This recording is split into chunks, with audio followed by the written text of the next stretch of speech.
c'est pas une décision facile, hein. Ça fait peur au début, grève de la faim, voilà, quoi, on va plus manger, comment on va gérer, Et puis en fait, on a tellement besoin d'arriver à notre but que on y va et puis on tient le coup, quoi. C'est ça. Et c'est aussi parce que tu savais plus quoi faire d'autre. C'est ça, Je pense que tu étais allée au bout de toutes ces démarches administratives. C'est ça, légalement on a fait... Tu savais plus quoi faire comme lettre. J'ai un point, à chaque fois que je tourne, j'ai le même point. J'ai aucune solution.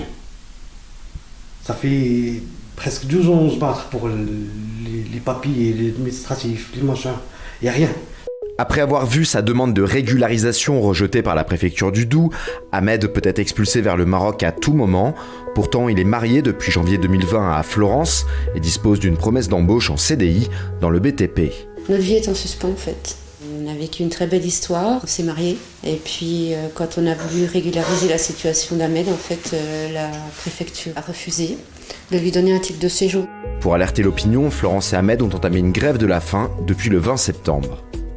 Le premier objectif de cette grève de la faim, c'est d'obtenir un rendez-vous vers le préfet du Doubs pour pouvoir lui exposer notre problème, lui en parler, qu'il prenne conscience de ce qu'on vit, qu'il prenne conscience que Ahmed est là pour vivre une vie normale, pour travailler, pour enrichir le pays, pas pour en profiter, pour abuser de nos acquis sociaux. Notre revendication, c'est tout simplement un titre de séjour pour qu'il puisse travailler. On a épuisé tous les recours légaux, administratifs, judiciaires. Aujourd'hui, on ne sait plus comment faire. On n'a plus le choix. C'est un peu difficile de voir qu'ils sont obligés d'en arriver là. Après, c'est leur choix et je le respecte et je suis là avec eux pour les soutenir et les encourager. Ahmed, il a toujours été là pour elle, il prend soin d'elle, elle est heureuse avec lui. Donc moi, je suis de tout cœur avec eux. Selon la loi, durant les 3 premières années du mariage, rien ne protège Ahmed de l'expulsion. Aujourd'hui, le mariage n'ouvre pas le droit ni à la nationalité, ni à un titre de séjour.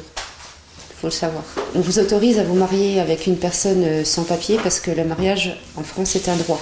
Normalement, on fait une enquête pour s'assurer qu'il ne s'agit pas d'un mariage blanc, qui n'est pas forcément fait puisque nous, on n'a jamais eu d'enquête. Mais non, ça n'ouvre absolument pas le droit à la régularisation. Ahmed est arrivé en France de façon irrégulière après avoir perdu son travail au Maroc. Il a rejoint sa sœur à Besançon.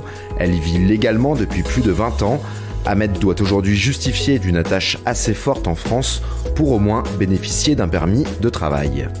La préfecture nous a quand même mentionné que Ahmed n'avait pas d'attache familiale assez profonde en France. C'est-à-dire que moi, sa femme, je ne suis pas une attache familiale assez profonde pour l'État français. Contacté par Brut, le directeur de l'entreprise de BTP de Georgie Construction confirme qu'une promesse d'embauche en CDI a été adressée à Ahmed il y a 2 ans.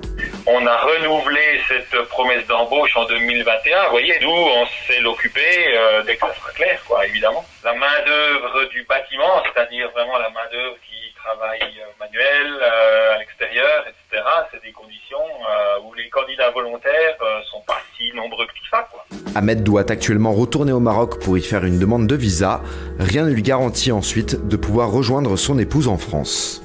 Des milliers de personnes sont dans notre situation, même pire, parce qu'ils sont séparés, ils sont à des milliers de kilomètres l'un de l'autre, et que le mari ou la femme n'arrive pas à rentrer parce qu'ils n'arrivent pas à obtenir un visa.